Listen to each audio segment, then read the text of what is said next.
بني الإسلام على أركان عليها عماده، فهي أساسه وعليها مداره، وهي شهادة أن لا إله إلا الله وأن محمد رسول الله، وإقام الصلاة وإيتاء الزكاة والحج وصوم رمضان.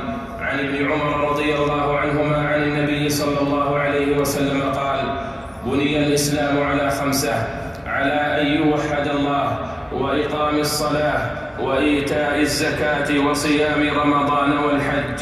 متفق عليه.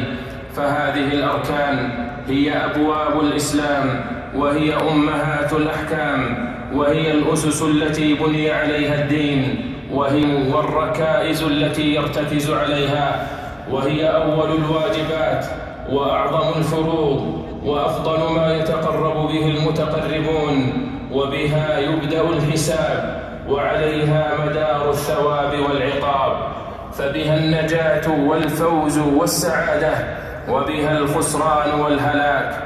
من استمسك بها وحافظ عليها فقد استمسك بالعروة الوثقى، ومن ضيعها فقد ظلم نفسه وأضاع عمره وعمله، وهو في الآخرة من الخاسرين.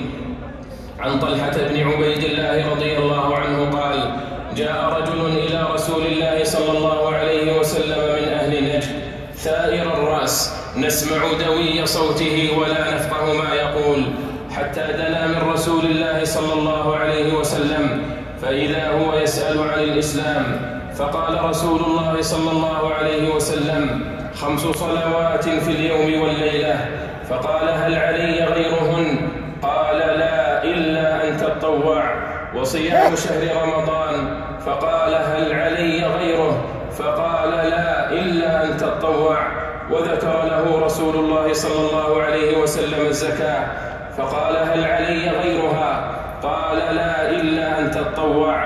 قال: فأدبر الرجل وهو يقول: والله لا أزيد على هذا ولا أنقص منه. فقال رسول الله صلى الله عليه وسلم: أفلح إن صدق، أو دخل الجنة وأبيه إن صدق. متفق عليه.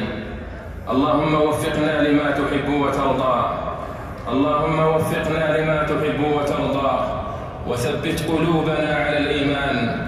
ربنا لا تزغ قلوبنا بعد إذ هديتنا، وهب لنا من لدنك رحمة، إنك أنت الوهاب.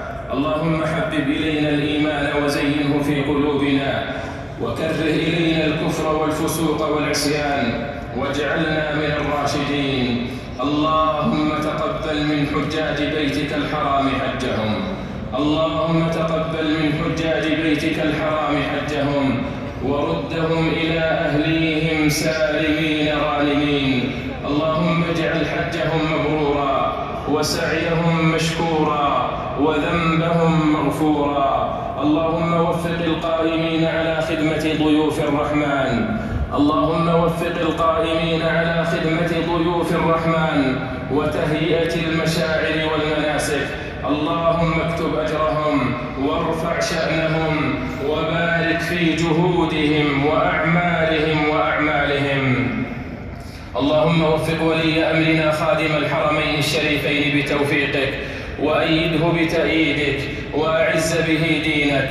اللهم وفقه ولي عهده، واجزهم خير الجزاء وأوفاه على ما يقومون به من خدمة للحرمين الشريفين، وما يقدمونه لقاصديهما من الحجاج والزوار يا رب العالمين. اللهم أعز الإسلام والمسلمين، وانصر عبادك الموحدين، واجعل اللهم هذا البلد آمنا مطمئنا، وسائر بلاد المسلمين. اللهم آمنا في أوطاننا، وأصلح أئمتنا وولاة أمورنا.